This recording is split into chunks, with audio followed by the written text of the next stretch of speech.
Good morning children, I am Isis. Now I am going to teach you sexual cycle in female or menstrual cycle. The cyclic events which takes place in the female reproductive organs under the control of sex hormone in every 28 days, and that is marked by bleeding or menstrual flow, is called sexual cycle in female or menstrual cycle. So, the menstrual cycle or sexual cycle is the cyclic event which takes place in the female reproductive organs under the control of sex hormones,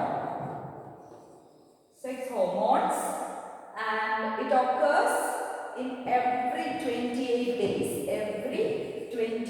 days, and that is marked by bleeding or menstrual flow. So this is the definition of sexual cycle or menstrual cycle in female. As I told you, when a girl child is born, from birth onwards, her ovaries consist of thousands of immature ova. When the girl attains puberty, her ovaries starts to produce or starts to release mature ovum. So at puberty only the ovum get matured, and one of the ovaries start to release ovum, mature ovum, once in every 28 days. That I taught you in the last class. So here we can see the ovaries. So two ovaries are there, a paired ovaries are there. So one of the ovaries start to release a mature ovum into the oviduct, and that process is called ovulation. So during ovulation, the mature ovum from the ovary release into the oviduct or fallopian tube. So what is ovulation? The process of releasing of mature ovum from the ovary. It occurs only when the girl attains puberty. So here it happens once in every month or every 28 days. Suppose this ovary release a mature ovum this month, and next month from this ovary a mature ovum start to release. Okay. So here when the ovary release a mature ovum, the ovum retain here. I'll show you.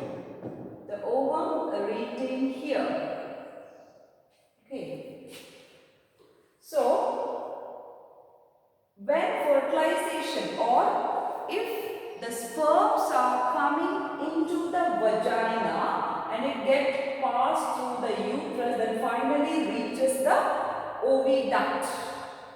So if fertilization takes place, this ovum becomes zygote.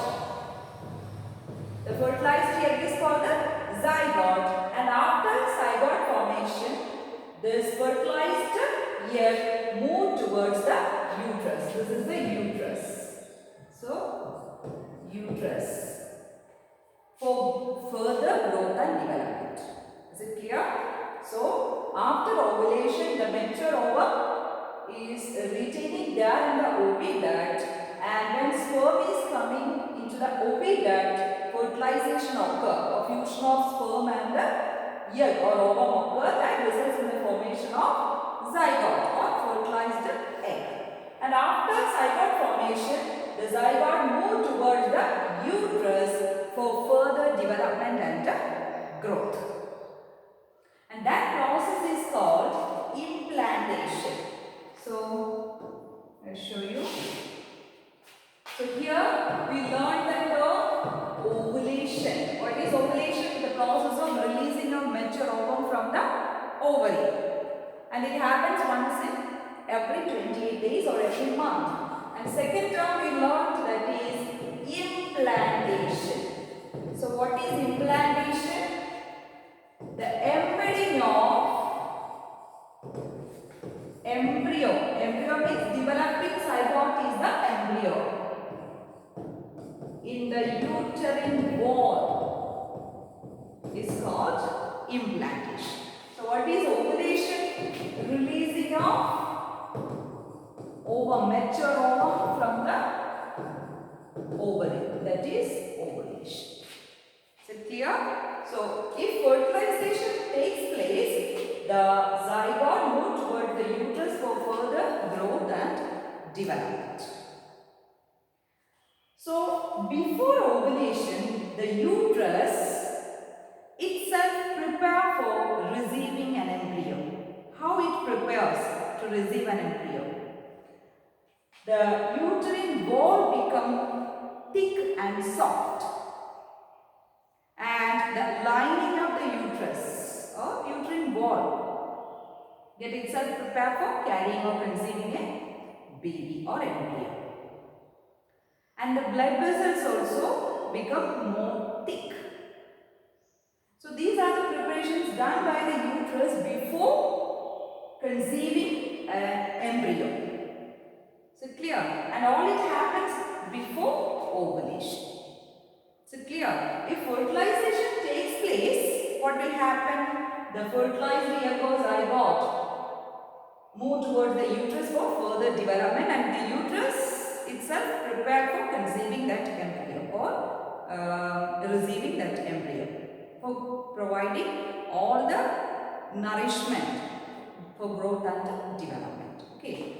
And another situation is there. If fertilization does not take place, what will happen? The ovum, mature ovum is there. If fertilization does not take place, that means sperms are not entering into the oviduct. What will happen? The ovum become dead. Okay. And the uterus, inner lining of the uterus and the blood vessels also breaks. So the blood from the blood vessels and the inner lining of the uterus along with the dead ovum comes out through the vagina as bleeding, and that is the menstrual flow. Is it clear? So if fertilization occurs, the further growth and development of the embryo takes place in the uterus. But if fertilization does not occur, the ovum breaks or the ovum becomes dead, and the inner lining of the uterus and the blood vessels also breaks, and the blood along with the dead ovum release out or comes out through the vagina as bleeding, and that is the menstrual flow in female. So in 8th standard you learned the first menstrual flow in a girl during puberty is called menarche. You learned. So first menstrual flow is called menarche. First menstrual flow. And there is a stoppage of menstrual flow at the age of 45 to 50 in female, and that is called menopause. Okay. So the first female menstrual flow is called menarche, and the stoppage of the periods or menstrual flow at the age of 45 to 50 is called menopause. Is it clear? And these are the two situations.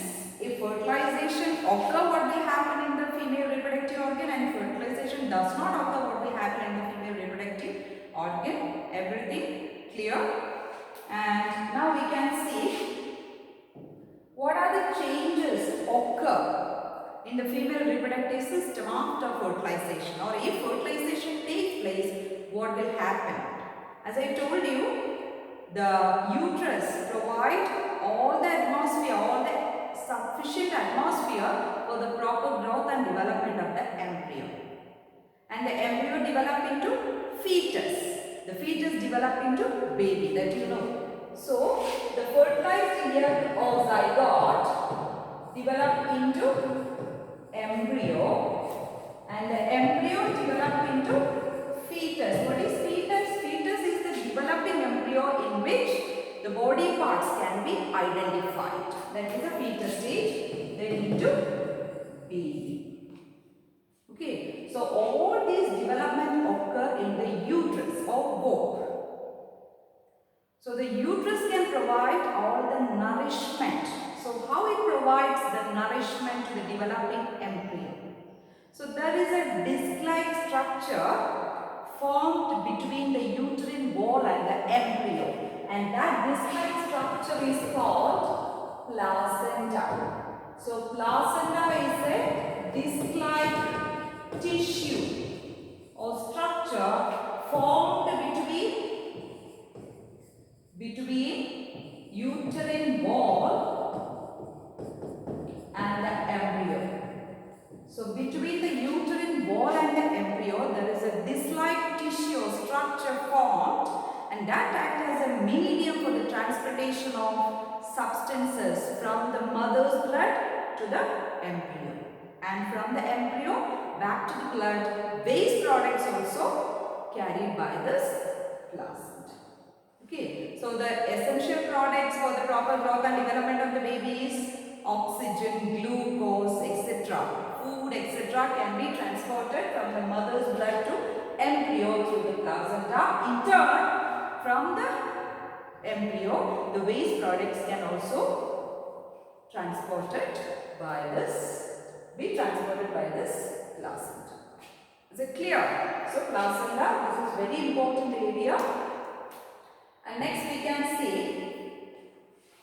here, after fertilization, there is no menstrual flow in the female body, that you know. So the menstrual flow is temporarily arrested, and after the parturition means childbirth, after the birth of the child only, there will be menstrual flow in the female body after conceiving. And there is a permanent arresting of menstrual flow that you learned, that is menopause. But here only temporarily arresting of menstrual flow during the pregnancy period. So if fertilization takes place, the women become pregnant, and there is no menstrual flow, and that will restart only after childbirth.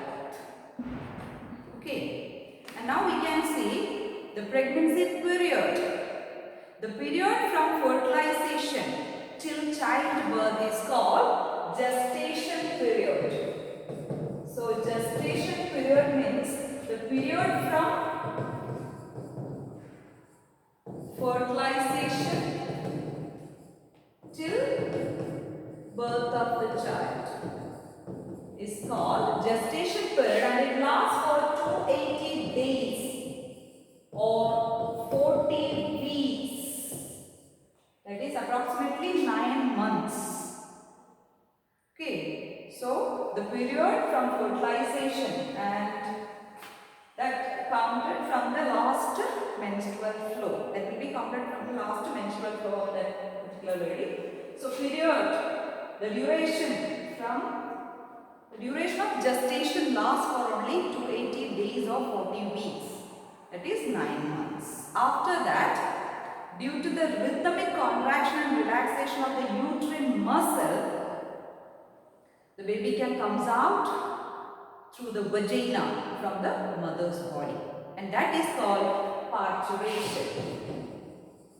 Parturition is the childbirth. Birth of the child